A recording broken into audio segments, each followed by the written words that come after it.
The battle for US presidency is becoming more intense. Several contenders are in the fray, with Donald Trump and Joe Biden being the lead candidates for the Republicans and the Democrats respectively. A New Times poll has now suggested that both the current and the former American president are in a neck-and-neck competition. While people might think that a Supreme Court's decision to overturn the Roe v. Wade judgment restricting women's rights and also 2 criminal indictments against former US President could lead to a clear mandate, but that does not appear to be the case.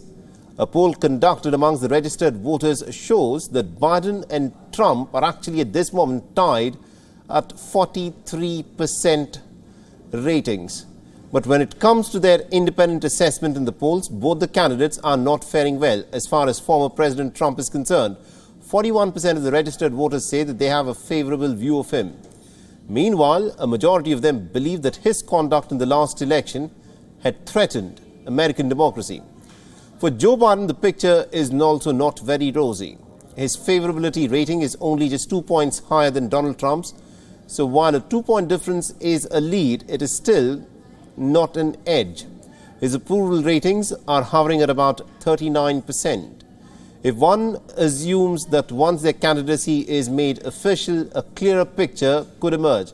It does seem to be the case, as 14% amongst these voters who do not back these candidates have said that they would not vote for someone else or simply would not vote at all. The electorate in the United States remains deeply divided. Polls have also shown us to have white people without college degrees are backing Donald Trump, while Biden enjoys an advantage amongst the non-white voters and the white college graduates. Now, this will be a closer race than the 2020 presidential elections, but there are still 15 months to go. And presidential elections are going to be held in the month of November in 2024, and it means that both candidates have enough time to turn the tide in their favor.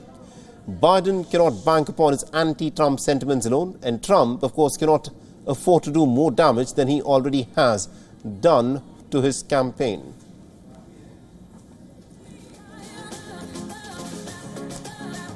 Now, to give us more perspective in terms of how this will, of course, play out in the elections that are slated next year, where the campaigning is already underway in the United States, we're being joined by our correspondent, Susan Teherani, who's joining us live from New York. Susan, this is an interesting survey that has thrown up some very interesting numbers. Both Donald Trump and Joe Biden tied at 43% of the electorate backing them.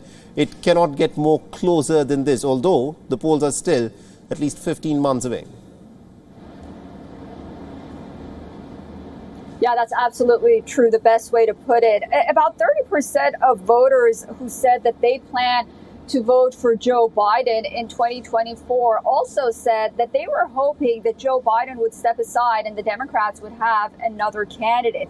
Only 20% of Democrats said that they would be happy with Joe Biden. And then you have the 51% of Democrats who said they wouldn't be enthusiastic or happy, but because of party alliances, they would go ahead and vote for anyone, including Joe Biden. And then you have those that are none of the above candidates, so to say. And this was something that Nate Cohen from the New York Times pointed out to. The none of the above, the ones that don't prefer Joe Biden or Donald Trump, when they were polled, they had a more favorable opinion towards Joe Biden, at least for now, than the former president. They were concerned about his indictments and whatnot. Of course, that's not the case among Trump's base and the Republican base. He's leading. But then, you know, that question that everyone always asks is whether or not Donald Trump would be able to win a general. With these close numbers, now I think the Democrats would have to consider that Donald Trump may be able to win a general. But then, like I said, you have those undecided voters, at least in these polls, that ultimately say if it's between the two, they would lean towards Biden for now. All right, very interesting. There is still quite some time to go before the polls actually take place. Thank you very much indeed, Susan Teherani, for joining us and getting us all those insights there.